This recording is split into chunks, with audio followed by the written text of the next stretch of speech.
Hi everyone, thanks for watching my screencast on my creating project for the innovative uses of technology. Kind of took two different focuses here. For my first project, I worked with Desmos, which is an online grapher, and I actually work at an online school, so my kids all work from home on their computer. So unlike the traditional classroom where I came from as a high school math teacher, we had graphing calculators we could lend our students. Your traditional TI-83, 84, I know they're getting a little bit fancier now, but we typically ask students to buy them, but if they couldn't buy them, we'd lend them one. Well, unfortunately, online we don't have that lending option. I do have an online interface that I can use of the TI-83, but with the access to having our computers with us all the time, I've actually found that the use of Desmos.com or the Desmos graphing platform is a great alternative to the to the graphing calculator. It just has a much more user-friendly interface. And through the course of this project, starting with the searching project, I actually learned that Desmos offers so much more than just an online grapher. So I've used the grapher in my classroom plenty, particularly my pre-calculus trigonometry classroom, where we graph a lot of our trig functions and we can practice transformations and all of that. But with the process of my searching project, I found that with Desmos, you can actually do lessons that are pre-created in Desmos. Students can work independently, teachers can view where their students are at. And that was what I focused on here. And I picked out a lesson that was called Match My Parabola. And it was probably an Algebra 2 or pre-calculus topic that practiced using transformations to graph quadratic equations. It also, towards the end of the lesson, worked through different forms of your quadratic equation. So it had a lot of great topics kind of balled into one. It is something that could be done in my online classroom or in a traditional brick and mortar classroom. It could be done at the same time where all students and teachers are working at the same time. So if I meet with my pre-calculus students, for example, Mondays at noon, we could all get on at the same time and work through it that way. It could also be done individually, and then I could use the teacher view for results in a later direct instruction session, something like that. Same within the traditional classroom, together in a class or at home as homework and then reviewing them the next day together. So for this lesson, all you would really need to have is a working computer with pretty decent internet. I would recommend high-speed internet with plenty of bandwidth, especially if you're going to be working on this in a classroom with all the students on their own computers at the same time. Although it's recommended that each student has their own computer, if that's not available to them, it could be done in groups for the students, just kind of depends on the dynamic of the classroom. And all of the Desmos activities can also be done on tablets. Not recommended on a smartphone as the screens just aren't quite large enough, but certainly a tablet would work, iPads, Android tablets, any of that. So pretty basic hardware and software for both students and teachers. The skill set, same type of thing, pretty straightforward. Desmos is a great interface. It's very easy to use. It is pretty intuitive as to what the next step should be, where to click, all of that good stuff. So as long as you've got that basic computer knowledge, loading a website, creating a username and password, the skill set here is pretty minimal. And again, same with the technology, just that internet and computer should suffice. So instead of actually pulling up the Desmos website, I've included screenshots of the process, just to kind of include them all in one spot, back and forth between what the teachers will be doing and what the students will be doing. To begin, particularly this lesson, but the process would be the same if you chose other lessons in the Desmos activities category. The teacher needs to create an account and then assign the activity they're looking for. Once they do that, you'll see this first screen here where it says, "Hey students." That's going to be a link and a class code directly to the activity the teacher assigned. And it's only valid for, I think, like 15 minutes. So you'd want to do it and have all the students log in right away to access that activity. Once they log in, they can come back and go as they need to. They do not need to create an account, although if they create an account, they're going to have a little bit more flexibility with saving their activities and all of that stuff. So once they get in, they'll be welcomed with a screen showing the activity they chose. Here's the Match My Parabola welcome screen. You can see it kind of looks like a PowerPoint slide. Up here, these arrows are your navigation arrows. Students can click back and forth. This was my student account, so I named it Melissa Student. This is what that student would see as they come in, and they would read through as they go. Again, using those navigation arrows, here's an example of the first activity that student would complete. They're using the equation boxes over here on the left to create the parabolas. The points were already there. The idea for this first activity is to create parabolas that match up with each of those points. So just basic left, right, up, down transformations of a parabola. It's all live interactive. So for example, if I selected x squared plus 4 instead of 3, this blue parabola would be up 1 unit, and I would notice it's not hitting my point. So I can easily adjust. It's got that nice real-time feature to it. And students would be working individually then, or again, if needed, if the hardware wasn't there, they could work in groups. Now, while that's happening, the teacher has a different interface where they can actually view exactly where each student is, what slide they're working on, what they have done on that slide, and can check for understanding. And so this is an example of the teacher screen. If I had logged back in as my teacher, I would see Melissa's student is in progress of this activity. Now, part of the great resources that these Desmos activities afford is that teachers are able to project using an overhead projector, or a digital projector, where the class is at, particularly if there's a class discussion or a problem that's causing a lot of students to make errors. And so they have this nice anonymity feature where it changes all of the names to famous mathematicians, and I think that's kind of cool. So if they wanted to project a particular student, whether it be a correct answer or a common error, they can change the name so they're not showing who that student is, which I think was a really neat idea. There's a lot of different views the teacher can use. Like we showed, you can click on each individual student. There's also thumbnail views where you can see the slide that student's on, or you can go to a specific slide and see all of the thumbnails that the students are working on. Again, just a quick, easy way to identify problem areas or successful areas.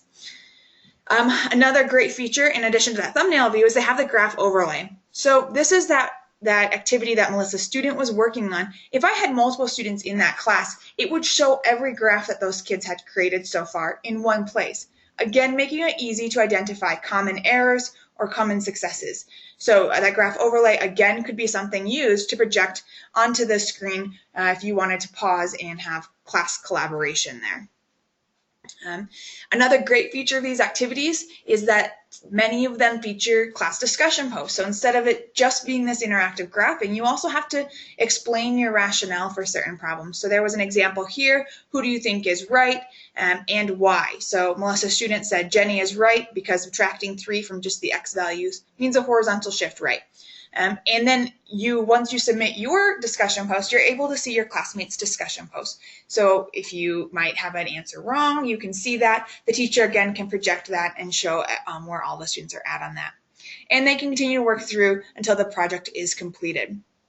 So I just think that this is an awesome project. It truly makes a technology project something that we can't do without it. Graphing by hand is a cumbersome, time-consuming process, and we don't get that real-time knowledge of whether we're doing it right or not. So matching those graphs to the points, easily changing values, shifting those graphs, transforming them as we need to, that alone is a huge value that this technology adds. In addition to that, though, the real-time working together, the teacher view, again, all of that adds a component that we couldn't do without this technology. Without the students working on their own computers, the teacher wouldn't be able to see exactly where the students are. That process of finding common errors could take a lot longer. It could easily be 2 to 3 days before a teacher realizes that common errors being made and then fixing it. And then that whole process of their student changing their thinking, all of that takes a lot longer. So I just think it's truly an advantageous approach to using technology and has a ton of great advantages. Really, the only disadvantage I see to this project is the need for those computers or tablets, hopefully one-to-one, but like I said, group work would be doable, and that high-speed internet. If a school is unable to have all of the students on the internet at the same time, that would be that would be problematic. Excuse me, I couldn't get that word out. This is a great hands-on activity where students discover concepts rather than just being told them, and it's very transferable. Desmos right now is focused on particularly math, though it does include some science and physics lessons. So I wouldn't say this is a great concept for your non-math and science teachers, but could certainly be transferable from year to year. Activities range in varieties from pre-algebra to calculus activities, so there's a huge variety in there from year to year. So that was my Desmos activity. My second activity used a new program I discovered throughout the searching project called Seesaw. Again, as I work as an online teacher, I'm always trying to look for new ways of showing my students showing me that they've learned. In my traditional brick and mortar school, what I used to do, and I still do this some, is print fill in the blank notes. So kind of like a skeleton set of notes. We do the lessons together in class. Students are to fill out the notes. I fill them out on the smartboard, and then there's their notes to keep. I never collected them or took points for them. Well, as I moved to the online school, I had a lot harder time monitoring our kids taking notes. And I think it's a very valuable piece, especially in math, where you have those formulas and vocab terms, that having a place to go back to refresh is incredibly important. And so to kind of combat that, I've created these Edpuzzle interactive video quizzes, and that's what I use now as kind of, again, I fill out the notes and I ask that students do the notes, but I have no way of really checking their notes. I don't require them to scan them or take pictures of them. And I've always struggled with, is that the right approach? So when I saw Seesaw, it's I think designed more for a portfolio type of classroom interaction, but can truly be used for a variety of things. I thought this was a great kind of compromise to taking notes, watching those videos, and students displaying what they've learned.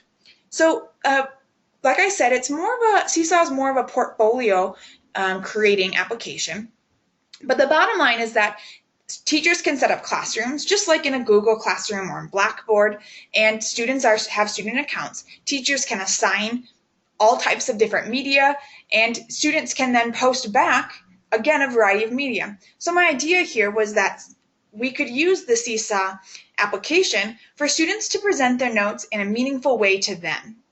So like in the brick and mortar, when I asked all students to fill out the handwritten notes, I was assuming that all students learned by filling out handwritten notes. And I know that that's not the case. That was just the easiest way for me to assimilate information to all my classes.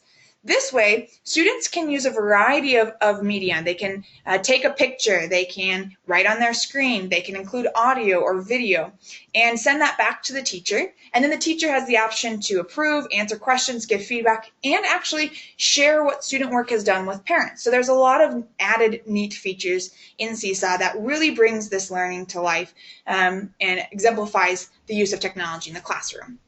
So much like with the Desmos project, we just need to have hardware for all students and teacher computers or tablets work, and high-speed internet is suggested, particularly at home and at school, so that can be a struggle. With my online school, my school actually pays for students' internet, so that's something I can count on for my class, but I know other teachers at home, they can't count on that know-how at home. Prior knowledge, again, just that basic computer know-how, accessing websites, uploading pictures, a little bit more involved here. But again, Seesaw is a great website that allows for students, or that is very intuitive for most students and teachers, I would assume. So setting up is much similar to what we saw in Desmos. Teachers will need an account and they will create a class code. Students will then need an account. There is no option to not create an account here using that class code. To get started with this particular activity of using it for a notes-based assignment, the teacher can upload an item that all students in the class will see. So what I did for this activity is I uploaded a file, and I used my fill-in-the-blank notes that I've created using textbook examples and pictures, theorems, and vocab. So I uploaded that, and you can see that upload right here. It's 3 pages. It's a PDF. Then the assignment was for students to watch the video that is created, either fill in the notes handwritten using the computer or their own audio reproduction of the notes, anything that is meaningful to them. So I gave them a lot of options. So this was an example, again, of the student submission. They did include their completed notes here, but they also left notes for the teacher. They had a question, including an audio question. So they typed a question out, then they added some extra material with that audio so that, again, they can really express themselves in the most meaningful way to them.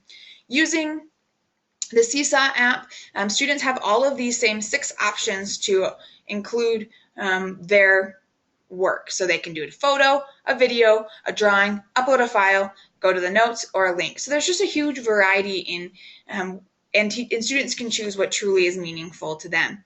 Once a assignment is submitted to the teacher, it won't show up on the class page until the teacher approves it. So that could just be done on a case-by-case basis. If it's something where students are going to have individual work, they may want to share it. The teacher wants to keep it just between the student and the teacher, and they would just not approve it for the class page.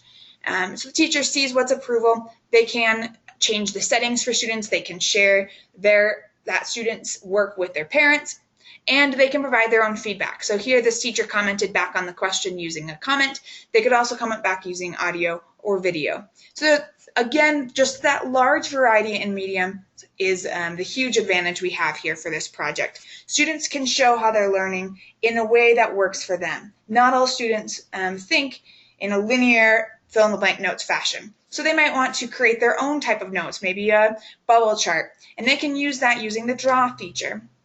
They might just want to explain what they learned using a video or an audio recording. And so using Seesaw has all of those great advantages that we don't really have a nice, easy way of doing without using a technological app like Seesaw. Again, just a few disadvantages. You need to have that hardware, particularly more so at home. The internet is appropriate, as a lot of these assignments in a traditional school would be completed at home. Although all of it could be done at school as needed. And I know I've mentioned this a lot, but really we're appealing to the multiple intelligences of students. So the huge advantage and the types of effective instructional strategy fall into that, just multiple intelligences, not treating every student the same, and offering that wide variety of possibilities. This is a platform that can be used by any age. As I was researching Seesaw, I saw blogs about kindergarten teachers using it, as well as college professors using it. So there is no limit there to the grade level or subject area.